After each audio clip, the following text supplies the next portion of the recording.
Bon, eh bien j'espère que tu t'es bien amusé à faire cet exercice, qui n'était pas un exercice facile. Comme d'habitude, j'ai préparé deux patchs. Un premier patch ici, plutôt simple. Un deuxième patch un peu plus compliqué, ici. Comme tu peux le voir, j'ai 6 pistes. 1, 2, 3, 4, 5. Et la dernière, la sixième, qui correspond au fameux événement qui doit être déclenché, mesure 16. On va voir tout de suite ce que ça donne. C'est parti.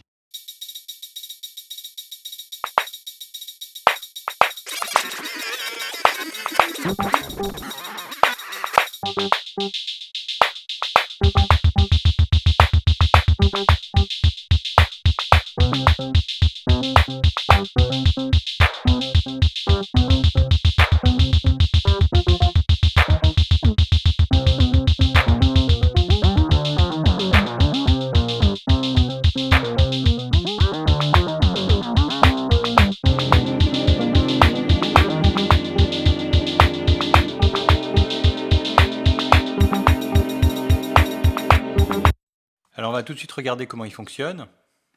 Tac. Donc ici, tu reconnais un certain nombre d'objets. Tu remarques que j'ai été obligé, comme d'habitude, de faire un copier-coller d'un ensemble d'objets qui servent tous à la même chose. Moi, j'utilise 5 pistes, donc j'ai dû faire 5 copier-coller. La sixième piste, elle correspond à mon événement là, avec l'arrivée des cordes, qui arrive à la mesure 16. Voilà. Au moment où arrive la mesure 16, donc il y a un select 16 qui envoie un bang ici, qui dit de choisir le slot 0, le premier slot de la piste 6, et puis ensuite de le lire. Ensuite, je me suis rendu compte que c'était pas possible de relier ce changement de mesure au lancement des clips des autres pistes, parce qu'en fait, ici, on recevait le numéro de la mesure 4 fois par mesure. C'est-à-dire que quand on est à la mesure 1, le transport, il envoie, à chaque noir, il envoie ce chiffre-là. Donc il y avait une solution qui était d'utiliser un objet que tu connais pas, qui s'appelle l'objet change. L'objet change, c'est un objet qui ne fait sortir de son premier inlet que les nombres qui sont différents de ceux qu'il y avait avant. Donc si j'avais mis un change ici, j'aurais pu dire à chaque fois qu'il y a un nombre qui arrive, là tu envoies un bang qui est envoyé vers une lecture de clip. Comme tu ne connaissais pas l'objet change, j'ai préféré faire autrement. Donc j'ai préféré utiliser cette sortie-là qui correspond au temps, aux bits, les temps, et dire à chaque fois qu'il y a un premier temps, select 1, là tu envoies une série de random. Donc ça se fait en deux temps. D'abord, un random 5 qui va envoyer un chiffre qui ira de 0 à 4, et puis comme il y a un plus 1, c'est un chiffre qui va aller de 1 à 5, et qui va déterminer en fait, grâce à cette gate, vers quelle piste le message va être envoyé, quelle piste va subir un changement, et puis ensuite un deuxième random, un random 4, qui déterminera simplement quel slot va correspondre au play. Et puis ensuite, il y a un bang, hop, qui fait call fire. Alors il y a plein de petits pièges. Moi par exemple j'ai fait une erreur à un moment donné, c'est que j'avais oublié un espace dans certaines boîtes messages. Donc évidemment c'est un peu traître parce qu'on ne s'en rend pas tout de suite compte et il faut passer beaucoup de temps à chercher d'où vient l'erreur. Voilà. Alors je te montre tout de suite mon deuxième patch. Mon deuxième patch il est un petit peu plus compliqué. Tac. Alors premièrement tu vois il y a quelque chose que tu peux remarquer, c'est que quand je passe en mode utilisation, il y a plein d'objets qui deviennent transparents. Ça, c'est quelque chose dont je t'ai pas encore parlé. Je reviendrai assez longuement là-dessus lors d'une vidéo qui parlera que de présentation des patchs. Mais c'est vrai que ça peut être pratique de rendre certains objets et certains câbles transparents. C'est ce qui permet aussi d'obtenir un patch comme celui-ci là, qui est bien présenté et qui n'est pas plus long que ce qui devrait être et qui ne prend pas plus de place dans la fenêtre live que nécessaire. Donc c'est assez simple, on peut sélectionner un objet comme ça et dans Object, il y a Show Unlock ou Hide Unlock. Celui-ci, c'est un objet caché, voilà, avec un petit raccourci clavier. Et on peut faire la même chose avec les câbles. Donc moi ce que j'ai fait, c'est que j'ai fait simplement commande A, j'ai tout pris, câble et objet, et ensuite j'ai simplement enlevé les objets que je voulais voir, et j'ai fait commande K pour les cacher. Voilà. Il y a autre chose que j'ai fait qui est d'ordre cosmétique, c'est que j'ai utilisé le signe dollar ici.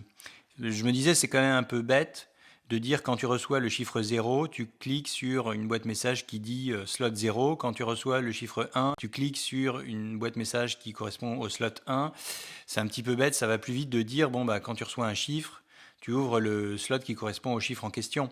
Donc en fait, le chiffre dollar, on reviendra sur l'écriture des messages et sur tout ce qu'on peut faire avec les messages et les messages complexes.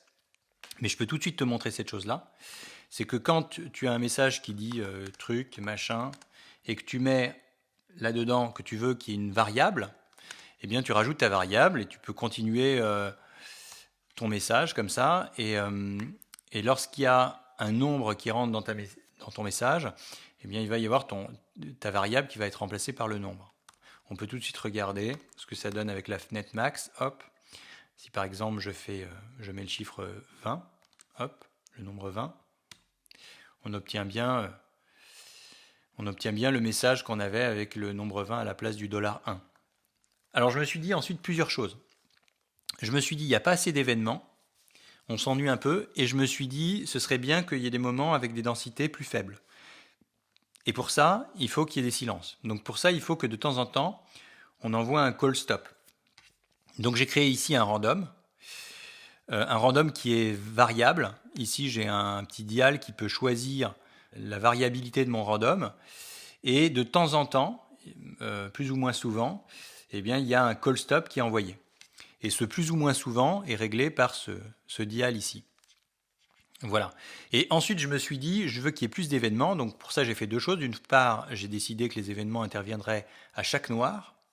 Et d'autre part, j'ai rajouté ici un autre petit dial qui contrôle un USI. L'USI, c'est un objet qui envoie plein de bangs. C'est-à-dire que si tu lui envoies 10 dans son inlet de gauche ici, il va envoyer 10 bangs. Si tu lui envoies 300, il va envoyer 300 bangs. Voilà. C'est un objet qui peut d'ailleurs faire planter ton ordinateur parce que si tu lui envoies un nombre infini, ou s'il y a quelque chose qui fait une boucle de répétition et qui lui renvoie tout le temps des bangs, eh bien il ne saura pas s'arrêter tout seul.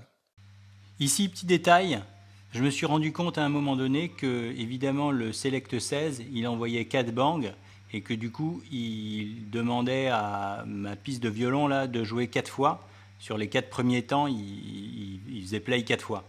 Et donc, j'ai été obligé de rajouter une petite gate ici, qui est ouverte par mon bouton Go ici, et puis qui ensuite est fermée dès que ça a sélectionné 16, hop, ça ferme la porte et ça ne peut plus renvoyer l'ordre d'appuyer sur play.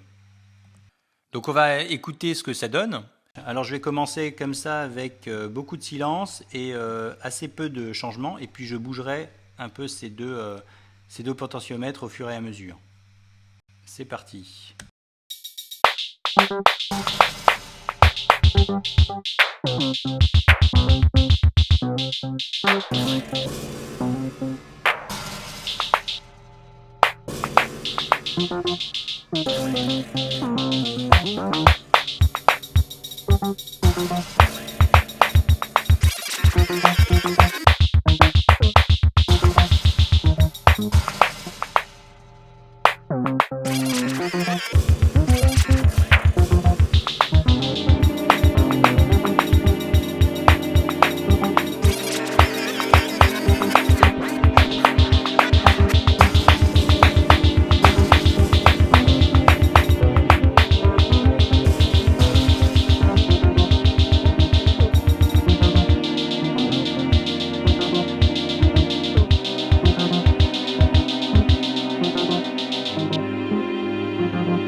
Il y a un dernier truc que j'ai fait, c'est que je t'ai rajouté un petit cadeau ici.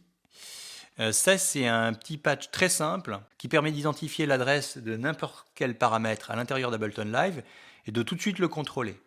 Donc c'est quelque chose qui pourra sans doute être utile lors de la conception de tes patchs, même si ici, ça ne va pas forcément m'être utile. Je te montre tout de suite comment ça marche. Hop, il suffit de cliquer quelque part, par exemple, je ne sais pas, sur ce paramètre-là. On fait Identify Path, il s'affiche ici. Et ensuite, si on clique sur Control Object, hop, on peut contrôler, tu vois, l'objet, et on voit tout de suite quel type de nombre il faut rentrer pour contrôler l'objet. Par exemple, ce panoramique, tu vois, il va de -1 à +1, alors que si je veux contrôler bah, ce volume par exemple, là ce volume, hop, il va de 0 à 1. Voilà, alors bien sûr je ne sais pas si tu as passé le temps nécessaire pour faire cet exercice ou si tu as directement regardé le résultat. Toutefois, ce que je te conseille de faire, si tu n'as pas eu le temps vraiment de travailler le patch, c'est de repartir d'un de ces deux patchs, un de mes deux patchs, et puis de les développer à ta guise, puisqu'a priori, tu as compris comment ils fonctionnaient, et que je suppose que tu as plein d'idées pour les améliorer, donc je te conseille de t'y mettre, de manipuler le plus possible, de pratiquer le plus possible, pour commencer à maîtriser ce langage qu'est Max.